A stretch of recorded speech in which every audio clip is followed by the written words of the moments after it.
ትላለህ እንዴ? ምንድነው? አንተ እኔ በጣም ለመቀየር ዝግጁ ሆንኩ ሰው ነኝ። አታሰናግለኝ። በጣም አሪፍ ጥሩ ሰዓት ነው የደረስኩበት። አንተ እኔ ምሬን እኮ ነው። እና ታዲያ ጨረቃ ሙሉ ሳትሆን በዚህ ጠራራ ፀሐይ ለውጥ ከየት ይመጣል? አልጠጣም። ምን አልክ አንተ ባለጌ? አልጠጣም። እንደዚህ አይነት ብልግና ከየት ነው የተማርከው? ምን እንደምትሆን አያለሁ። አልጠጣም። አደጋግምብኝ ወደዛ። እንደውም አንተ ሲጀመር እጠጣለሁ ብለህ አታውቅም።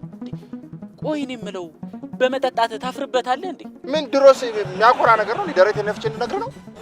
ቀላል ያኮራል አባቴ። ቀም ቀም ቀም ቀም ቀም አድርገሽ ኩራቱ ራሱ እኮ መሀል ላይ ነው የሚመጣው። ከቅምቀማ ቤት ሰፈር ድረስ እያልሽ በኩራት ስትመጪ አንተ ነህ ማህበረሰቡን እየተሳደብክ የምትመጣው። እኔ እንደውም ማህበረሰቡ ጋር ከተጣላ ሰው ጋር አልጠጣም።